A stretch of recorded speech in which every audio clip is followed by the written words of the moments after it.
you, ladies and gentlemen. Thank you for your patience. And for those of you who disobeyed me and went to get a coffee, don't worry, no punishment, but do please make your way back to your seats as quickly as you can. We have a fantastic panel. I know every moderator says that, but I am very excited about this next session. We have four wonderful panelists to address this big question, Europe. What is Europe's destination? Where is Europe going after what anybody within Europe could agree has been a tumultuous, turbulent period in which the very foundations of the European Union have been rocked by sovereign debt crisis, financial crisis, and prolonged recession.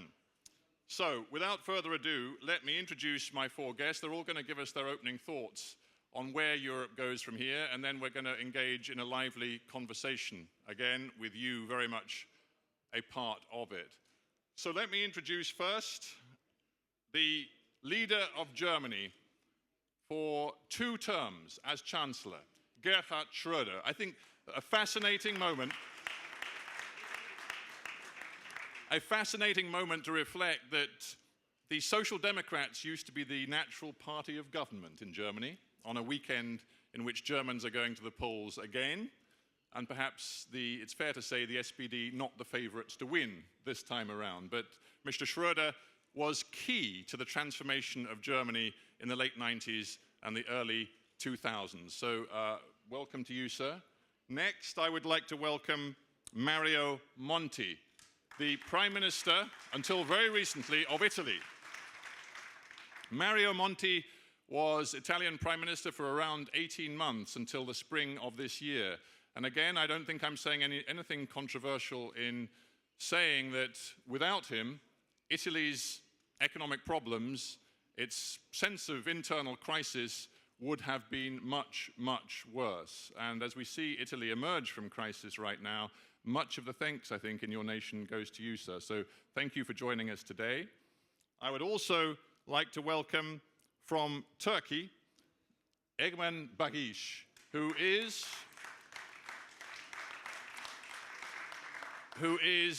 a key player in Turkey's continued, consistent and persistent efforts to join the European Union as Minister for EU Affairs and Chief Negotiator on behalf of Turkey. A man who says whatever Europe's problems, he knows the solution, it is Turkey. So welcome to you, Mr. Bağış.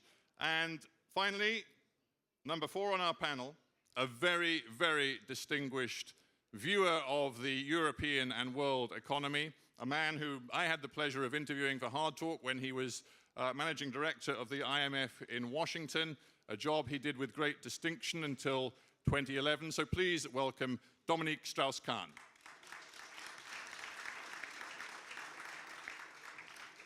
I'm going to start with you, if I may, Chancellor Schröder, and I do want your overview on this vexed question. After years of crisis, where is Europe going?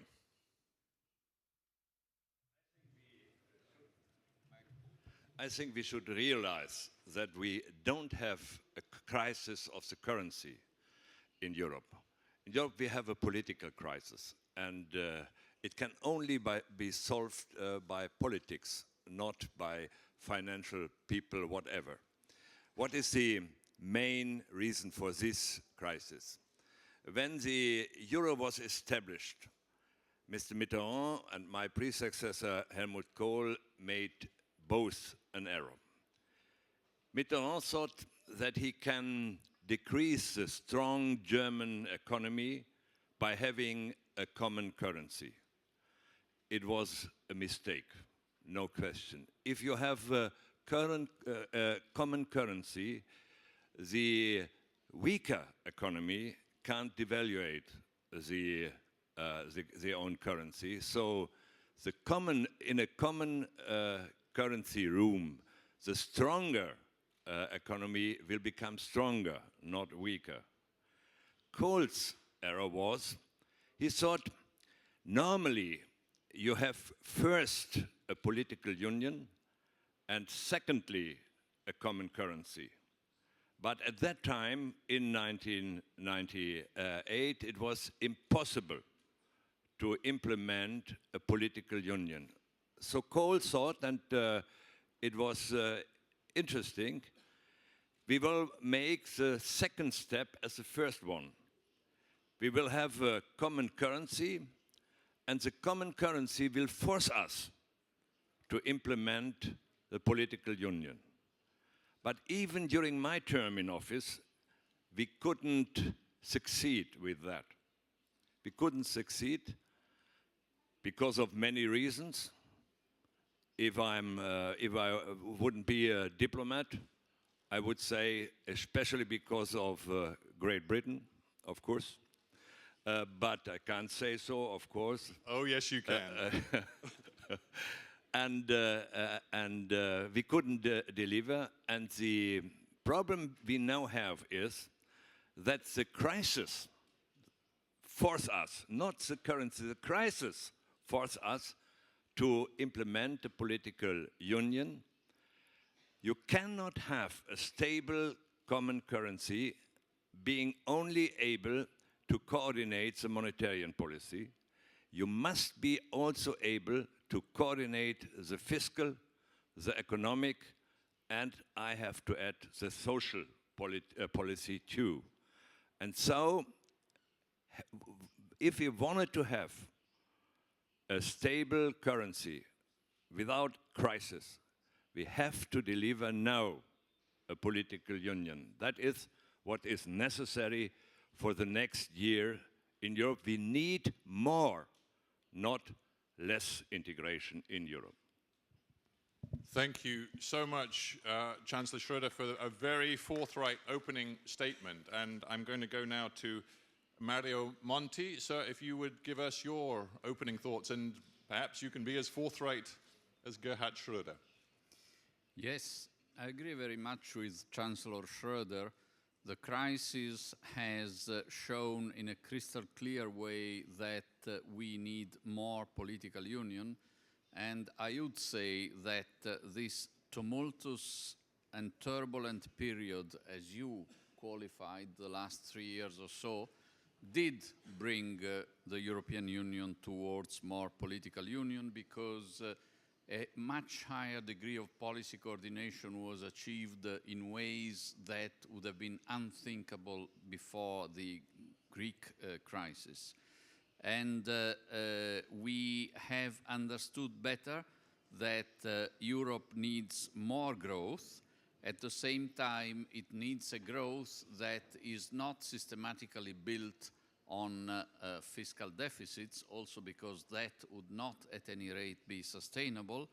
And I have had the honor during this tumultuous, turbulent period of sitting within the European Council, and I must say that rather quickly it was possible to arrive at deals which have introduced for the first time more growth-oriented policies, a greater emphasis on structural reforms and how to implement those, including some Brussels pressure, and this was most difficult to achieve in the European Council of June 2012,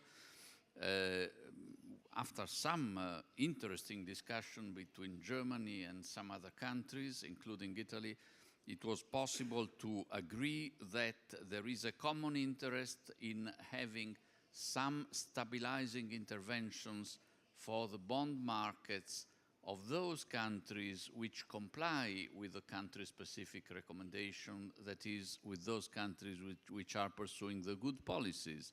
And this was the political basis on which the President of the European Central Bank was able a few days later to say that the ECB would do whatever was necessary, and then to develop the OMT intervention instrument. The funny but positive thing about it is that, and allow me to say this as perhaps the most fervent proponent at that European Council of this solution, this much debated OMT instrument has never yet been used, but it has been having a powerful stabilizing effect.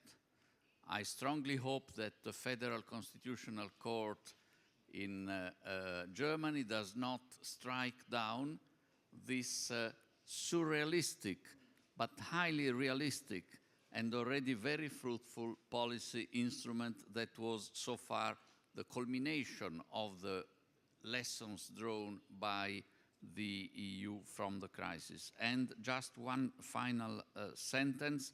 All this is fairly positive. A problem which I see as a gigantic problem, a political problem, which has not yet been seriously addressed by Europe's leader, is the mounting degree of populism and of mutual recrimination between North and South, between some countries and other countries, and in my view the political leaders should stop taking the job out of their finance ministers and should start doing what they only can do, that is to think how politically to make Europe more sustainable. Good, thank you. Well, you used the word populism there, and I want to come back to issues of popular feeling and legitimacy and mandates for change and reform later. But now I want to turn, if I may, to Egemen Bağış. And you, sir, are looking at Europe still as an outsider. We've heard from two ultimate European insiders. I just wonder, as you look at Europe today, consider what's happened in the last few years and look to the next few years, whether Europe is looking quite as attractive a proposition as it did when you first began your EU negotiations. Thank you. A Danish philosopher, Mr. Gerhard, once said, life can only be understood looking backwards, but it must be lived forward. If we have to look backwards to understand where we are, only these walls could tell us that European Union could only be a dream 70 years ago. Nations that had been fighting furiously for centuries, like the Brits and the French, the Germans, Italians, the Dutch, Belgium, can now live together. It is the grandest peace project of the history of mankind. As Turkish philosopher Rumi said, you are only a drop when you're alone, but you could be a sea when you're together. And European Union today is still in the process of making. Both leaders who very successfully managed their countries during times of crisis talked about growth. It is time that Europe goes back to what it does best, grow.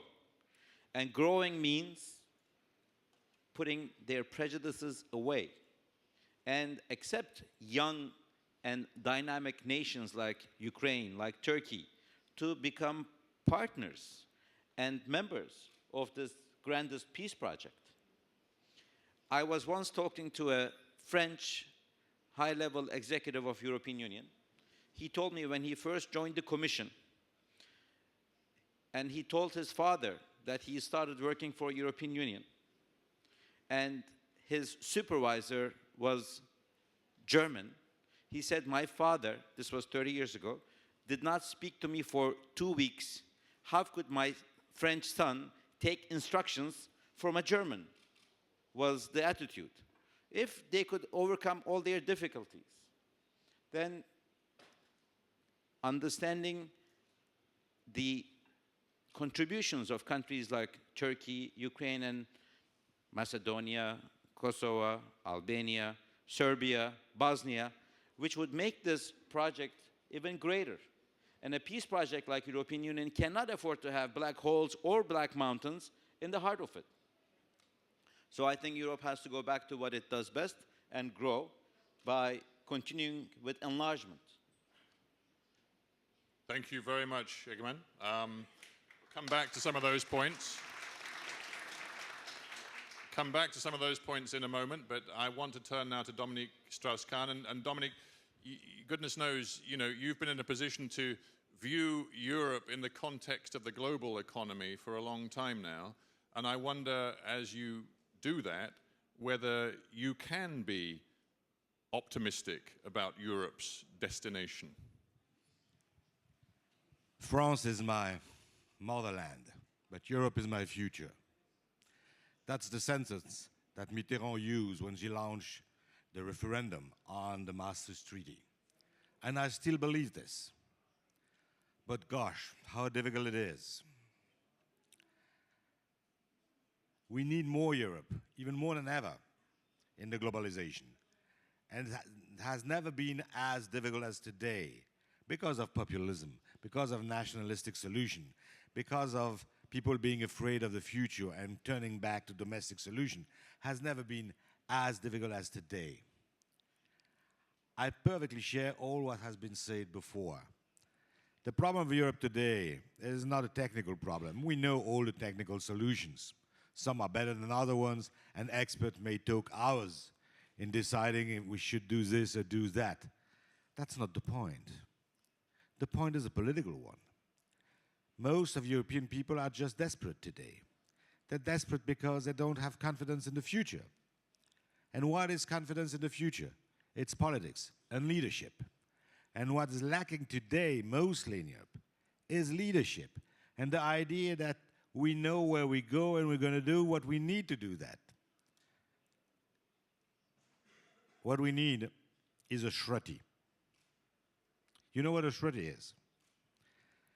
It's an unexpected combination of Schröder and Monti.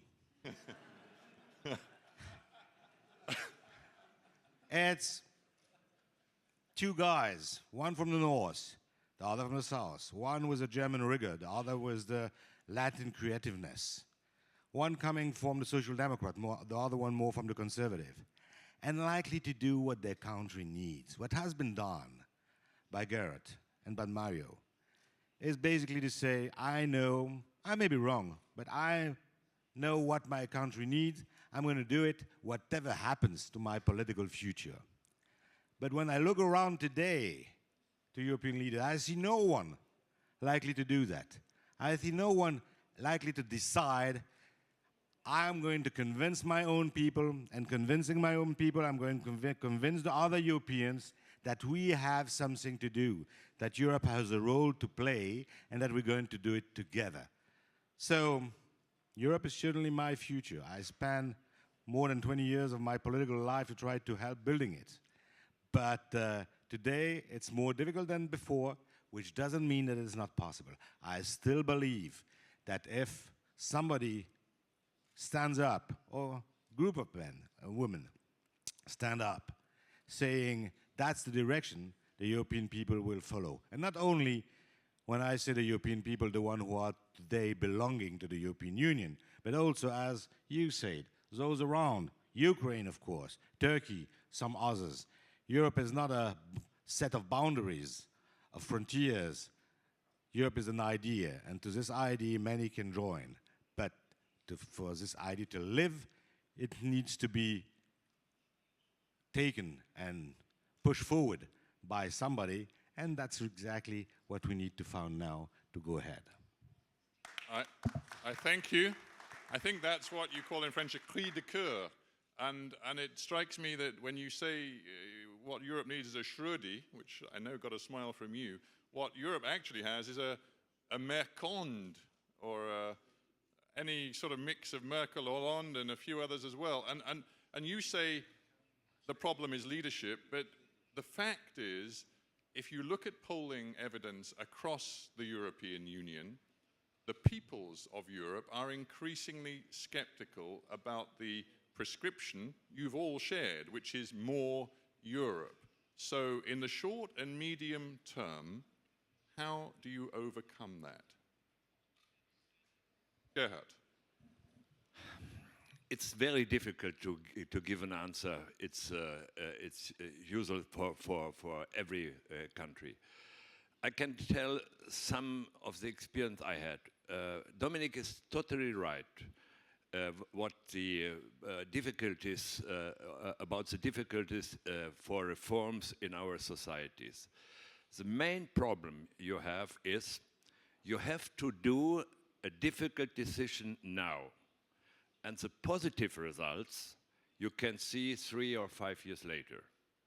This is a problem of every democratic ruled country and of every democratic legitimated politician. And at least that is the answer to your question. You can only convince the people after you made a decision.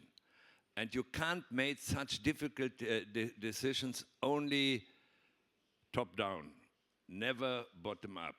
If you try to do it bottom up, you will see that you have an endless discussion in your democratic country, in the media, and you will never get a result. What does it mean for politicians and for leadership of politicians? You can't expect that a politician does not want to be re-elected. That is not the problem. Being re-elected is normal. Having the wish being re-elected is quite normal. Now, you have to take the risk not being re-elected. Not more, but that you have to do. And the main problem is, now in Germany, the Agenda 2010 is very popular, especially among the conservatives, of course. They must not realize and take the risk not to be re-elected. But the problem is you can only convince the people by doing, not with theory, not with papers. And therefore, you have in Germany not the problem of, not too much the problem of European skepticism. You have not the problem of too much populism. Every party in Germany, the big ones and the smaller one, except one, the left-wing party, is in favor for Europe. Why? The Germans know that we are the winner of the European integration. We are the winner economically spoken and politically, of course. And that is the reason why I think that we have to pay the bill. And I'm sure after the election, tomorrow, after the election, the bill will be on the desk. And how long will it sit on the desk? In 2013, maybe in 2014, 2015, especially the bill for the wonderful Italian president of the EZB. Why? It is wrong, Mr. Monti, that there is a common opinion behind Draghi. That is not. Germany, normally the German government is theoretically against the policy of Draghi, you know. And France, for example, is in favor of that, no question. Why could Draghi do that? Why could Draghi make his policy? It's very simple. The German government used the trick. He said, we are against the Draghi policy, but more important for us is the independency of the EZB. And because the EZB is independent, France could say the policy is okay, it's our policy. A German government could say we are against, but independency of the bank is more important than the policy it is doing. And the problem is, and he is totally right, what will the court, the German Constitutional Court, do? And that is indeed a big problem. I don't know. I know as a lawyer that on sea and in front of the court, you are in God's own hand. And so it is very difficult to be expected what the court will do. The Constitutional Court says no, we will get a big problem in Europe, but I hope that the court is wise enough to find a way out. When, just so we can all prepare to head to the bunkers, when is the ruling from the court due to be delivered? It is set end of the year. Right, well, we'll make a note of that. Thank you very much, Gerhard. We've got such a fantastic panel. I suspect a lot of you will want to ask questions of them. I'm going to start actually by introducing Bret Stephens. I know Bret has a comment to make and a question too. Bret is the Foreign Affairs columnist and editorial page editor of the Wall Street Journal. We're delighted to have you with us, Bret, and just give us your thought and your question.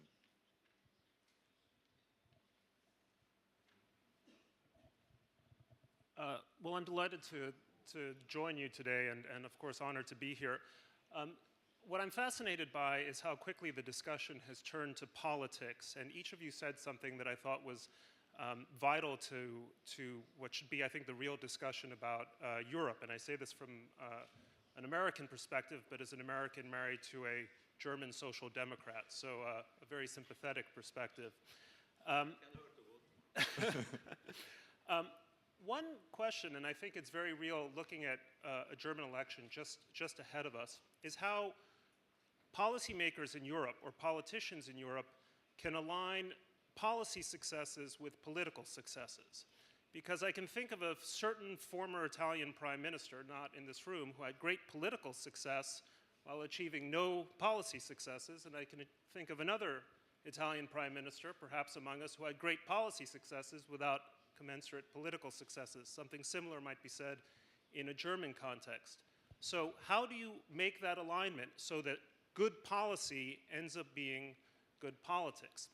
Second thing I want to point out is something that Dominique Strauss-Kahn mentioned. I love this line, Schronti, but today we have really the problem of Beppe Le Pen, which is the rising populism and the disenchantment among voters who reliably, for generations, reliably went to the parties of the center-left and the center-right, and who are now attracted to the five-star movement, Syriza, the National Front, extreme parties of the left and right that have found a new salience in modern Europe. So the question also, another political question, is how do you revive the center? How do you make the center politically vital again so that you can keep the extremes at bay? Yesterday we had President Clinton mentioning that America is beset by political paralysis between Congress and the executive. I think that is even more true of what is happening today in Europe. And there are, it seems to me, two kinds of paralysis. One is within European states, the difficulty that policymakers who want to have serious changes encounter politically when they attempt those changes, but also, going to what Dominique Strauss-Kahn said, the breakdown or the paralysis of European mechanisms. And I think it's a question I would love to hear you address as to how you can create efficient European mechanisms to solve the crises which, as you know, are solvable, but without doing so at the expense of democracy. I think that's about how do you bring the people along to create a more efficient system. And one final point for the minister, which has to do with Turkey. You talked about growth in terms of expanding the European Union. But of course, Turkey also provides another type of model for growth, which is economic growth, which has been lacking in Europe. So for many years, for many decades, it was the Turks who looked to Europe as a model. What should Europeans be looking for in Turkey as a model for revived economic growth? Thank you very much. Thank you very much, Bret. Very thoughtful contribution. Dominique, why don't you take on the element there that Bret directed to you, and then we'll get to Egemen in a minute. Well, I think you're perfectly right in saying that it's more difficult than ever today to have more power at the center. It has always been difficult in Europe to carry some power at the center for democratic reasons, and it's probably even more difficult today than it was before. So a kind of paralysis, because the consensus is a nice thing, but it never been very effective. And so to make decision among 27, you know this better than I do, it's almost impossible. So is there a kind of institutional solution to do that? I'm not sure, not anymore. Maybe later on. It was the case in the past. If I can confess something today, I think that's very pretentious from my side, but I think I'm part of the problem. Because in '98, when we launched the euro, the discussion between the French and the German was that the German wanted the Stability Pact, and the French wanted what they called economic governance. And the Germans say, no, what we need is rigor in fiscal. And the French says, no, what we need is some kind of more comprehensive government. The problem is that we wanted the same thing, but we didn't understand each other. Weigel told me Stability Pact. I say, no, economic government. He was hell for me. I was hell for him. But what we wanted was exactly the same thing, which was the idea that it's impossible to have a single currency without some kind of cooperation and some kind of power in the center. They said it in a German way, rules, Stability Pact. We said it in the French way, but it was the same thing. We didn't get it. At this time, probably, it would have been possible to build something. That's 15 years ago. Since then, a lot of things happened, and especially what you said, what we said too, which is that the people in Europe are not as kind, as willing as before to go together. So I think there's no institutional solution today. Maybe in 10 years from now, I just don't know. But there's a political solution today, which is that without any change in the institution, the leaders will be able to make decisions together, which means back to someone or someone, can be 2 or 3 of them, having enough leadership to take the other one with them and make the decision. The problem is that today... Dominique, where are these leaders who can do that? Well, I'm looking around, I don't find them, but I don't find any other solution. I mean, you know, when the French and the German, the Italian and sometimes the Brits, but forget about the Brits, are okay in what they want to do, then the others follow. During the 90s, had been a kind of a revolution. Well, revolution is too strong. Small countries saying, we're fed up with the domination of the big countries. The Franco-German axis is unbearable. We don't want it anymore. Remember. And so the French and the Germans say, okay, we back off. And after a few years, all the small countries came back saying, please do something. Because it's impossible to go ahead without Franco-German, and I can extend to Italy, maybe Spain, big countries in Europe. So if those were able just to sit on the table and say, okay, now game over, we're going to do this. The Greek example is a very good example for that. All the Europeans were just unable to make a decision saying, okay, it's 100 billion loss, we take this loss and we go ahead. And on the contrary, they try to cover it. So no decision, trying always to avoid problems, to avoid political problems, and that's why we are where we are. So yes, there is a way to do it. But this way needs that, again, 2, 3, 4 people in Europe were likely to take the lead, and as you say, unfortunately, I don't see them. Egemen, I just want you to address the other interesting thought Bret put out there, which is rather than constantly framing the Turkey-Europe debate in terms of what Turkey still has to do and how it has to learn to be more European, is there now a point in which Turks are looking at the EU and saying, you know, if this is to work, they need to be more like us? I mean, how's that balance working from a Turkish point of view right now? Thanks to my good friend Victor, this is my 4th time here on this panel. I'm a regular attendant of the Yalta Forum, and I've said this at least 3 prior times as well. I think EU is a dietitian. We all know we have to watch what we eat, and we all know we need to exercise regularly to lead a healthy life, but we can always be a little reluctant, lazy. We need someone to coach us at times, to tell us what to do. And the EU acquis is the best prescription around for countries to put themselves in shape, to become healthier, dynamic, and have prospects for their future. What we did in Turkey was actually implementing their prescription, while they were cheating on their own prescription. Exactly. What if Europe doesn't look healthy and dynamic? What if Europe actually looks pretty The tubby problem and is overweight? not with the prescription. The problem with the way you implement or cheat. All these leaders knew some countries were actually not accurate in their reporting to the Commission. They all knew that some countries were just giving numbers on papers which were not really accurate. They were withdrawing from EU funds not once, not twice, sometimes 3 times for the same project. But because of a rule of unanimity, they had to look the other way because they needed the vote of those countries on other matters, so they let those countries cheat. I don't want to name them, but we all know. Yeah, I think it's fair to Now, say we do.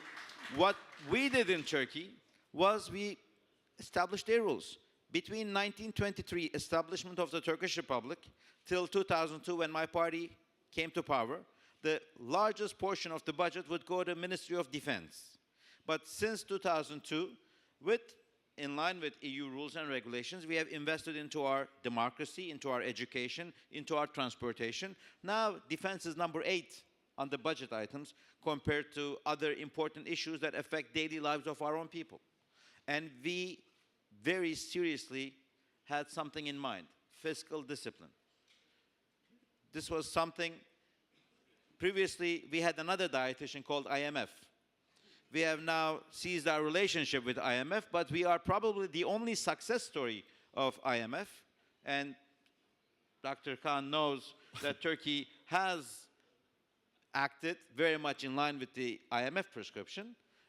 And right now, in the most recent quarter, we had 4.4% growth. In the last 10 years, we had an average of 6% economic growth. Now, we are willing to share our capabilities with our allies, neighbors, friends, and partners in EU. Today, the median age in my country is 29, when the median age in Chancellor Schröder's country is 45. 70% of the energy resources that Europe needs are either to the south, north, or east of Turkey, which means for Europe to have access to those energy resources, they either have to invent a new wireless technology of energy distribution or cooperate with Turkey.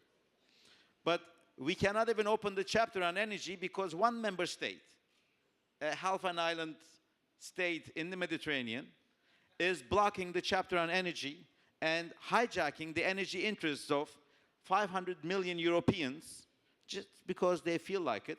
The problem is 27 others are incapable of convincing that state while they're financing that state fully. Yeah. I don't understand. These guys love to shoot themselves in the foot, and we're watching. And to be But clear about it, we are confident that eventually they will wake up and smell the coffee and understand that they're not hurting me by putting me on the back burner. They're hurting themselves. but to be clear about Since it, 1959, we're trying to become a member of European Union. That is probably something that should go into the Guinness Book of Records. We're not giving up. but We are reforming our own Right. country, and we're waiting for them to see the truth. so I'm just trying to get my head around this. The European family gets more and more dysfunctional as you see it, and yet you're still there saying, yeah, I want to join, I want to join. We're not interested in joining to become a burden. But we know if we had been a member earlier, we would not let them fall into this deep crisis. Wow. It's not too late to save our friends. Gentlemen, I mean, look, you I'm three- a proud representative of Istanbul. Istanbul was the capital of the Roman Empire. It was the capital of Yeah. the Byzantine Empire. It was the capital of the Ottoman Empire.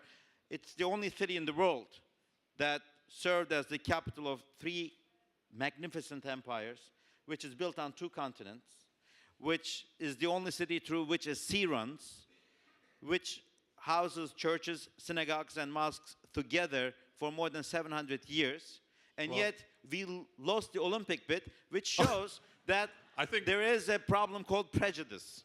Okay? And we have to deal with it in European Union, we have to deal with it in the Olympics, we have to deal with it in the Expo, but we got used to it. ladies and We live gentlemen, with it. I think He should be careful. He should be careful. All what you said could be used against membership of Turkey. That's right. And I think what we've just heard is a thousand years of pain has just been laid out on the table. But unless you're making a bid to move the EU headquarters from Brussels to Istanbul forthwith, I'm not sure that we're going to go all the way to your vision. But I'm going to stop you because I just feel we've got to get to more questions from the audience, and I know there are plenty of them. I'm going to start here. So let's get you a microphone. An introduction, please, and then quick question. Yeah. Oleg Rybachuk, Chairman, Center UA NGO. Question is to Herr Schröder. I would like to remind you your first speech. I was there a few years ago. There are speeches and speeches. First speech of Bush Sr. was nicknamed Chicken Rakiev speech. And your speech here was named Gazprom speech because that time, what you call realpolitik, you said to us in this audience, President Kuchma was here, everybody was here. You said that Ukraine come as close to EU as Russia allows it. So that was realpolitik.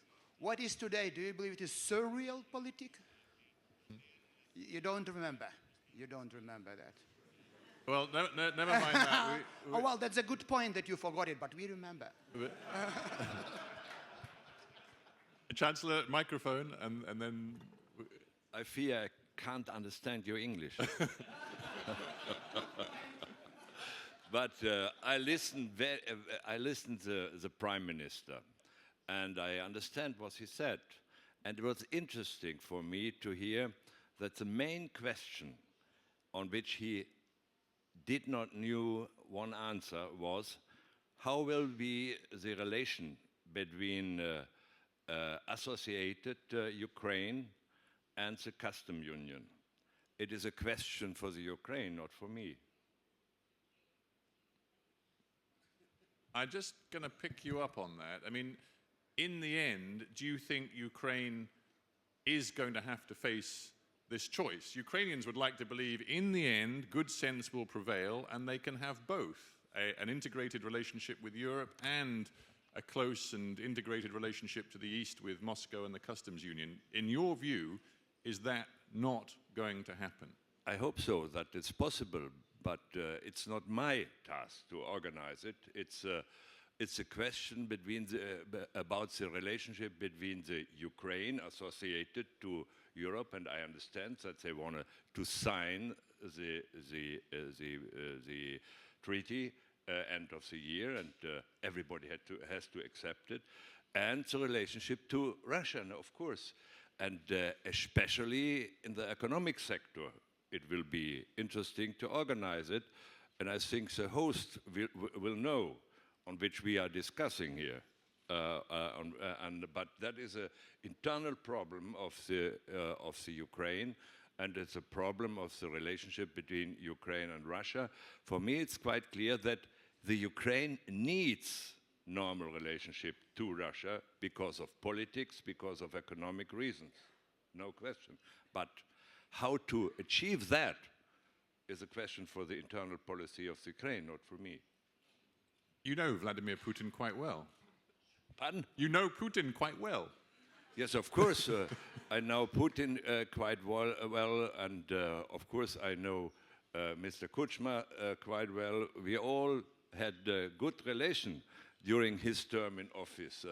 And I remember that when Mr. Kuchma was president of the Ukraine and Putin was the first term of president of the Russian Federation, I was Chancellor of Germany, we discussed very, very often the question, how can we organize bilateral the situation in the pipes, the gas pipes of the Ukraine. It was an interesting discussion, and Putin at that time, and Mr. Kuchma at that time, and me were relatively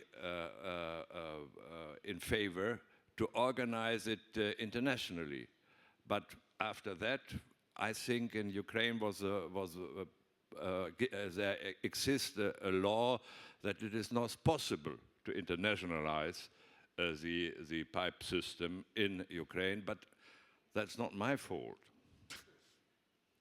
We'll move on to another question if we may. So you've got just at the back there, We'll get you the microphone, just bear with us.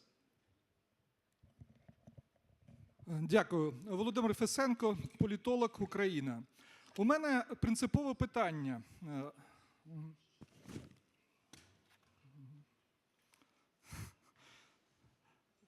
Володимир Фесенко, політолог, Україна. Питання про майбутнє Європи. Чи буде дієздатною, ефективною Європа, яка розвивається на різних швидкостях і на різних рівнях інтеграції? І як пришвидшити темпи економічного розвитку Європи? Тому що з нинішніми темпами Європейський Союз не дуже конкурентоздатний.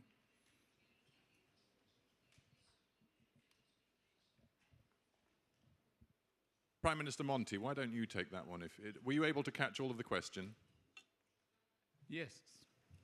It was the simple question as to Europe's growth and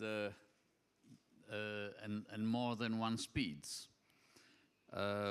I believe that we should look at Europe of the last 10, 20 years as an exceptional period, namely so many energies of all political leaders in Europe were devoted to building the house of Europe, whereas in other parts of the world, all energies were concentrating on growth.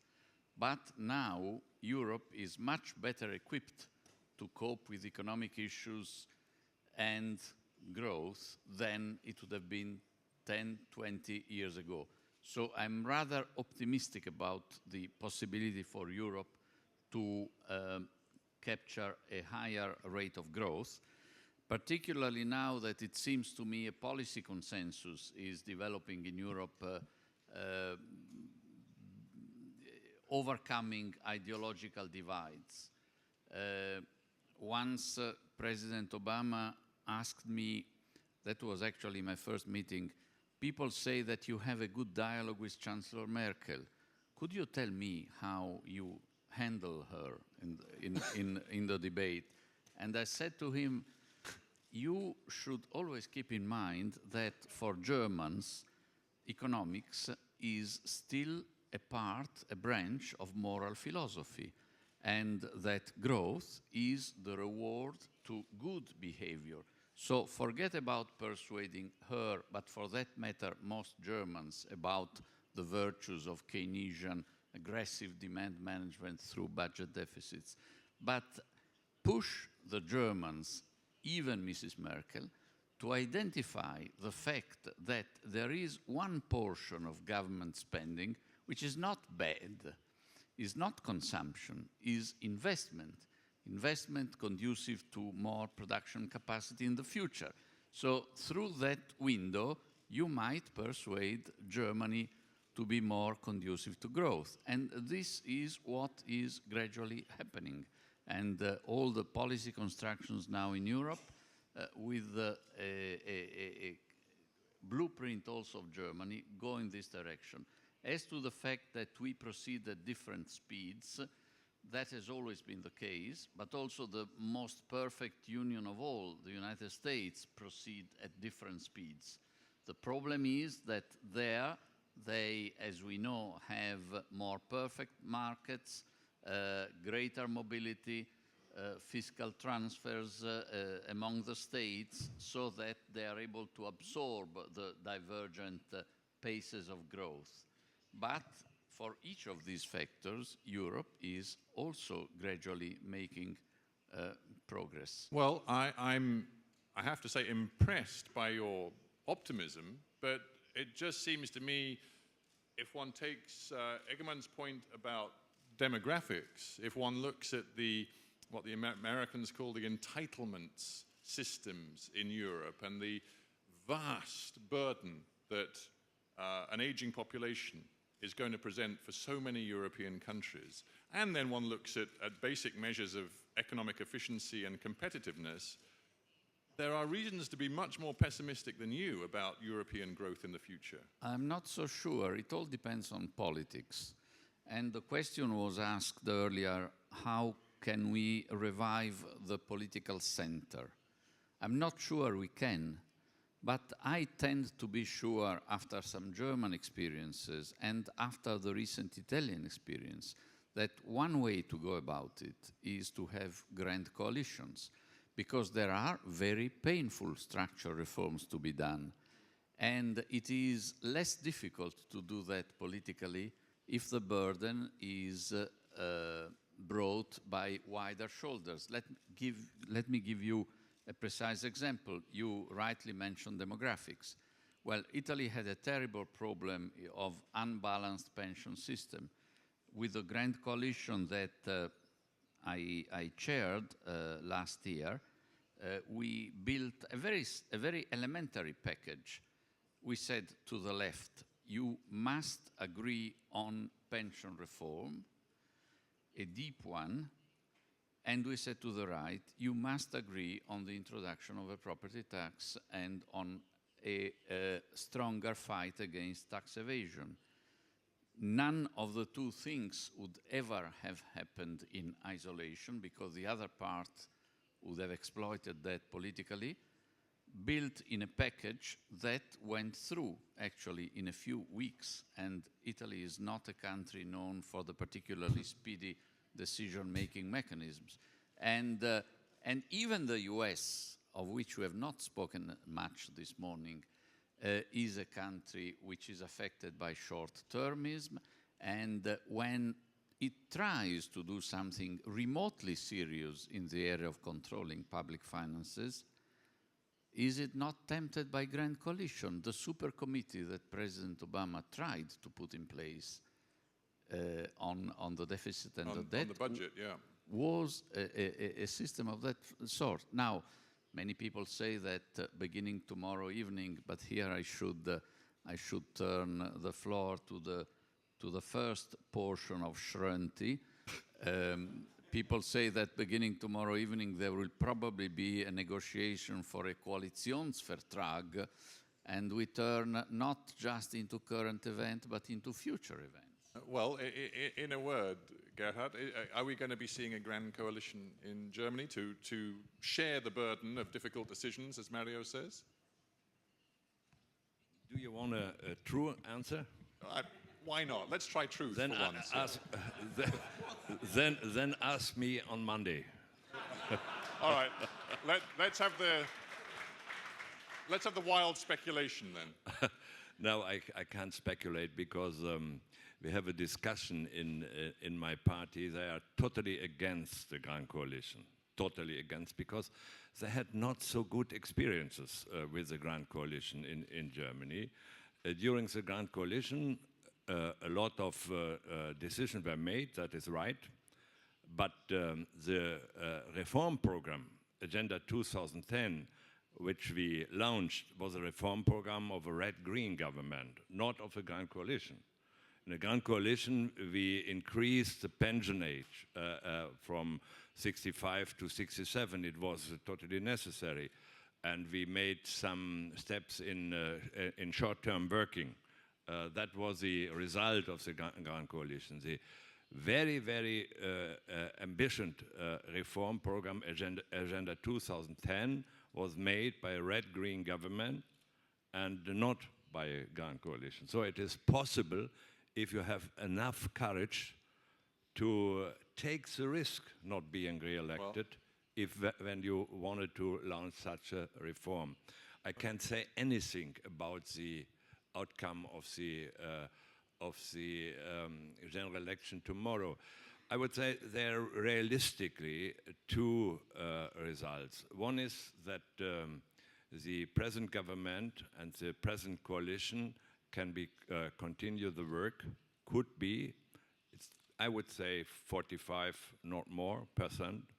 And the other is another coalition, whatever it means. Could be a grand one, could be a red-green, but nobody knows. It is very, very difficult today, because the big parties are close, the coalition, the potential coalition, are very close together in the polls. One is at 45, the other 44, so it is not possible to make a serious forecast for the result. But a coalition, a grand coalition, is not accepted by the Social Democrat Party, whatever it means. I don't know. And if I would know, I couldn't say. Well, thank you, and those of us who meet you on Monday morning can discuss it with you then. But Dominic, I know you, well, Dominic, Mario just wanted to get in on the question about Europe's growth prospects. Just a question. Was any party in any previous occasion favorable to a grand coalition before election day? That's a good question. Dominic, yeah. Just a word. I think what just the two part of Schröder said is key. Because Europe has to adjust on many topics, not only the fiscal, many other. And it's going to be painful. The need of some kind of political consensus within countries is absolutely necessary. And some countries have an experience of grand coalition. It may happen or not, but at least it's possible. In Germany, in Italy, in many countries. Even in the US, in some respect, you have this tradition of bipartisan bills. The sick man is France, where the institutions are such that it's absolutely impossible. And that blocks any kind of reform in my country. And the reason why we're lagging behind in terms of all the reform which has been done everywhere else in Europe is that it's impossible for a right government or for a left government to have the people in the street just because he decided to do something that's obvious to be done, but will create a reaction by its opposition and will lead to a total mess. So, institution matters.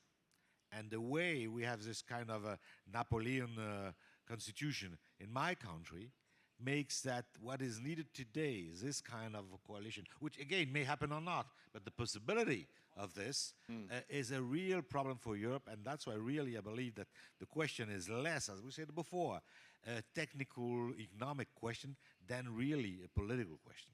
Yeah, very interesting. Thank you. Okay, let's get some quick fire questions in. On the front row, sir. Yeah.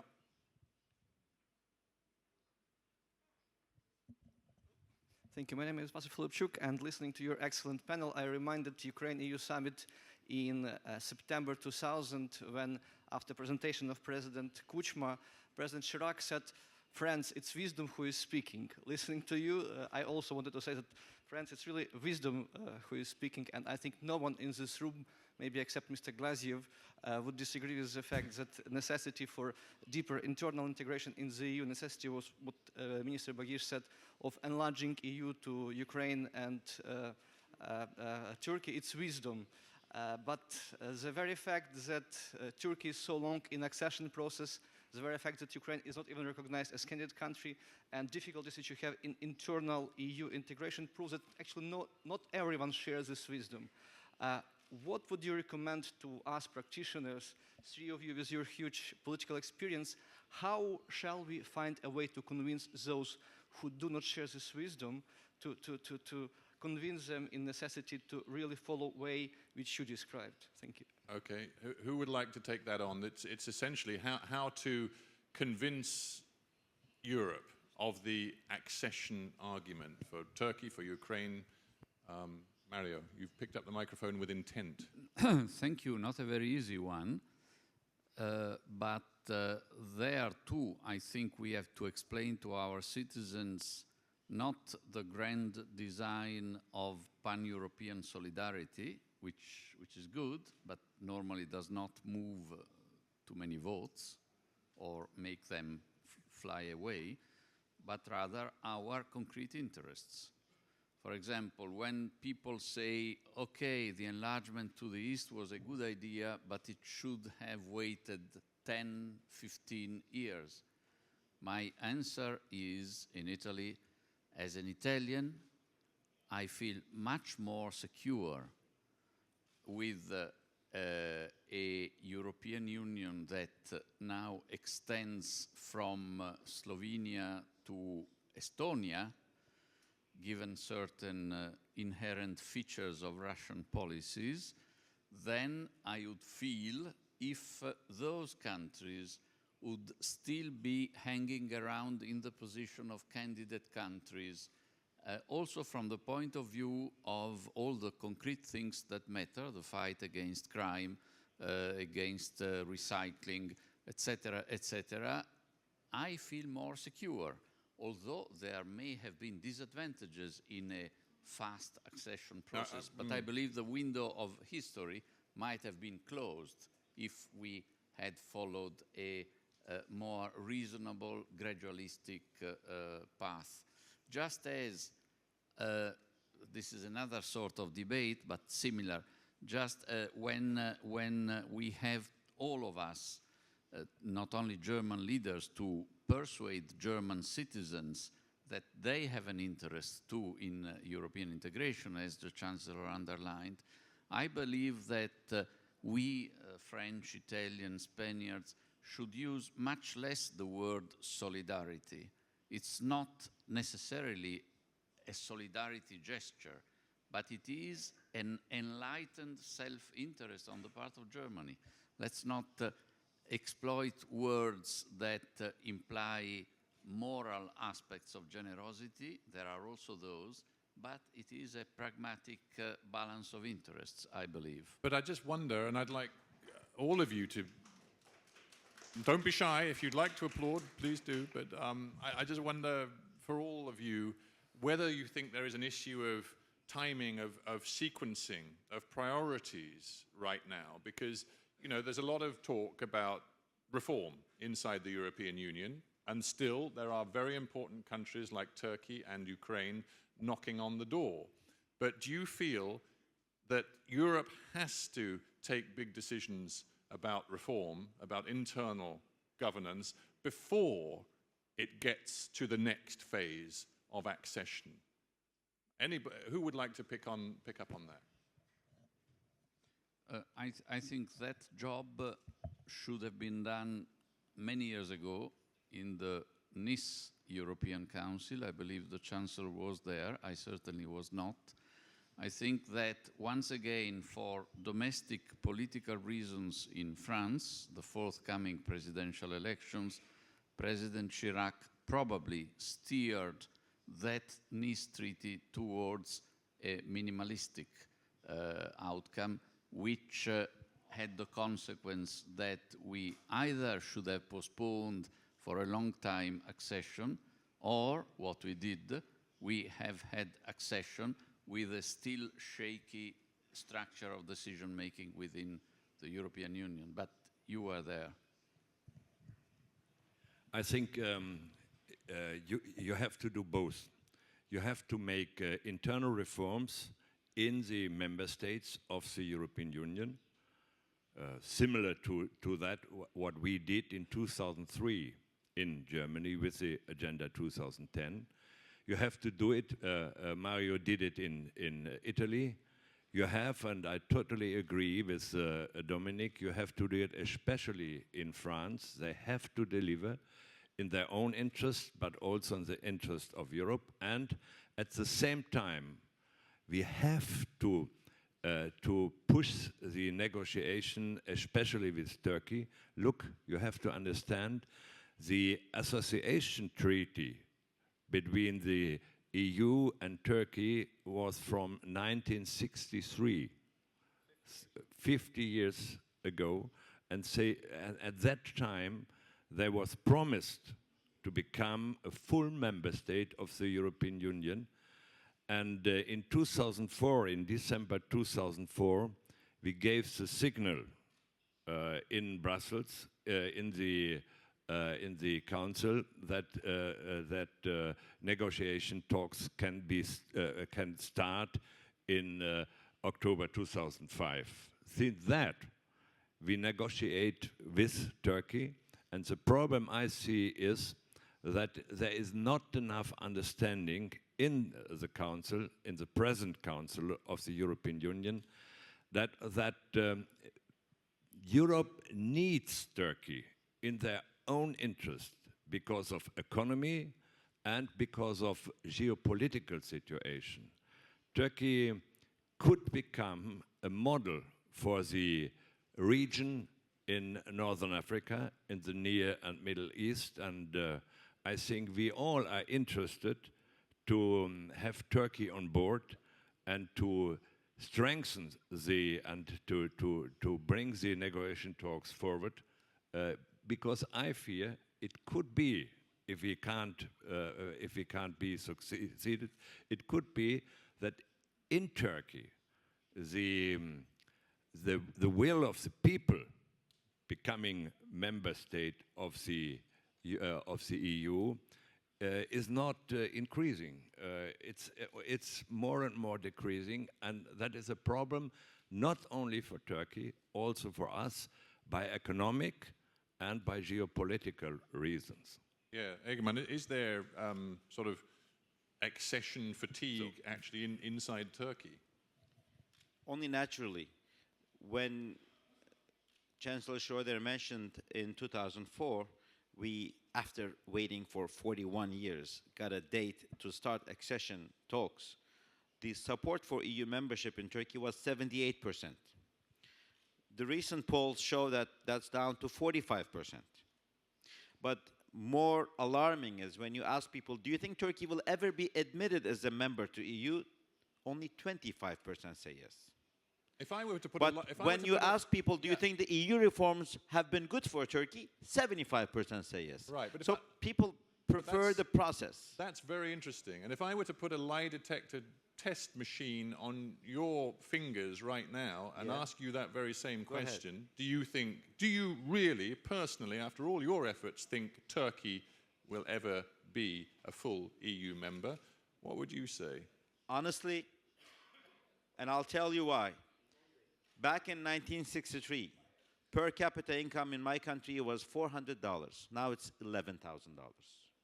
20 years ago, we had a legendary president, Turgut Özal, who once said, my mother was Kurdish.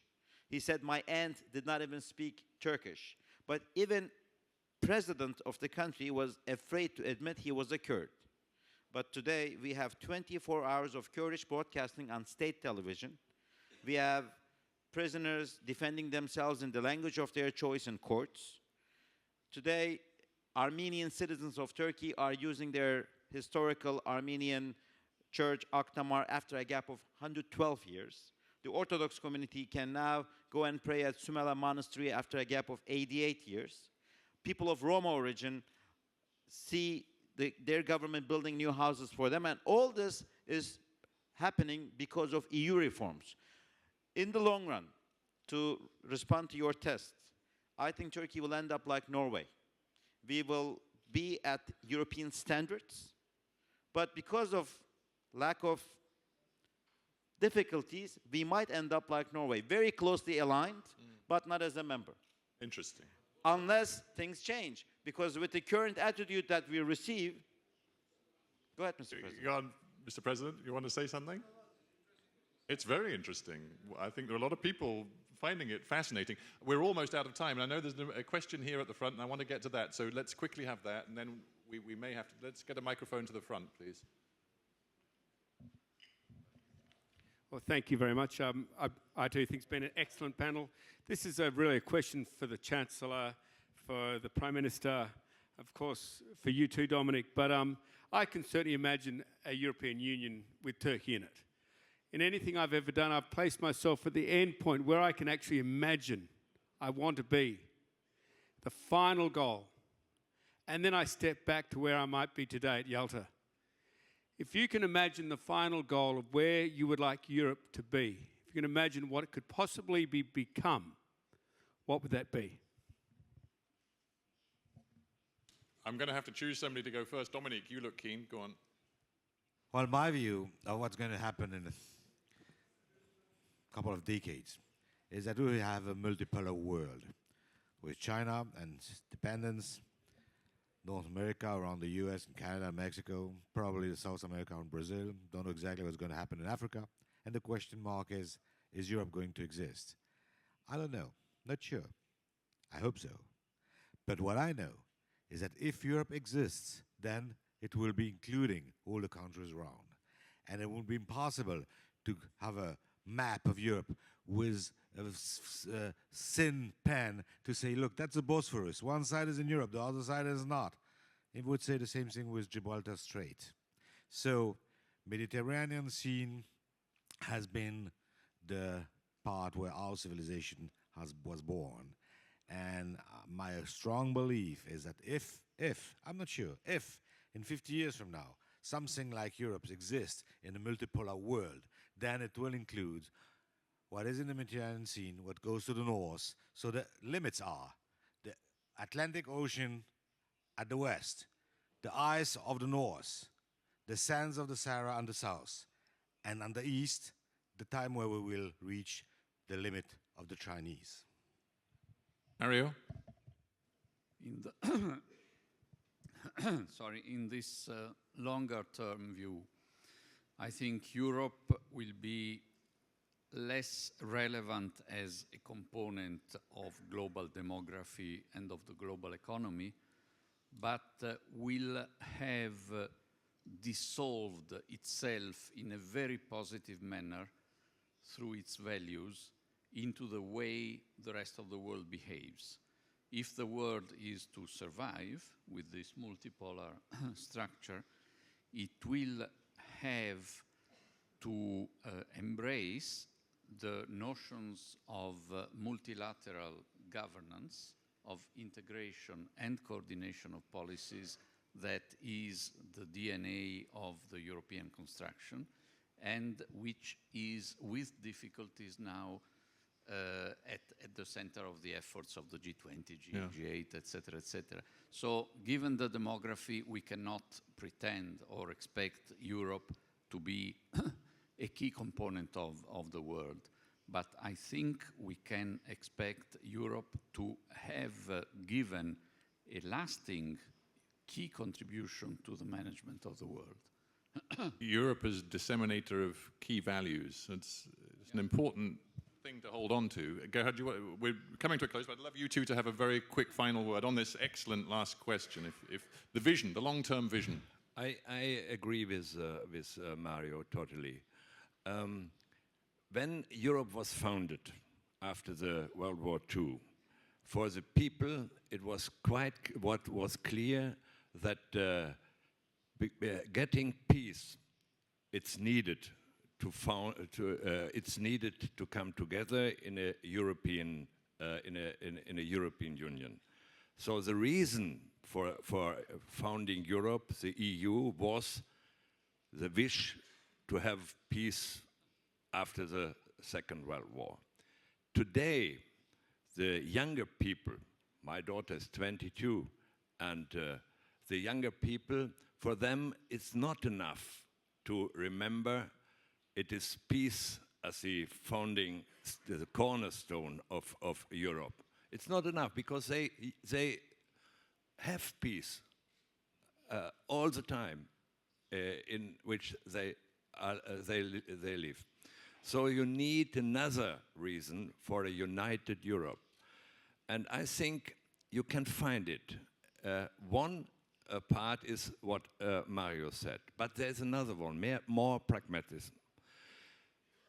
If you have a view of the world, of the future world, you will see that one pole is a reshaped United States of America, and they will, I'm sure that. And the other pole of the world is Asia under the leadership of China. And no national member state of the European Union can play a role, a political and economic role, on the same level as these two poles if they are not united. That is the reason for more Europe, for a better integrated Europe. If we wanted to play on the same level as the reshaped United States of America and Asia under the leadership of China, we need more integration in Europe, and we need two partner states.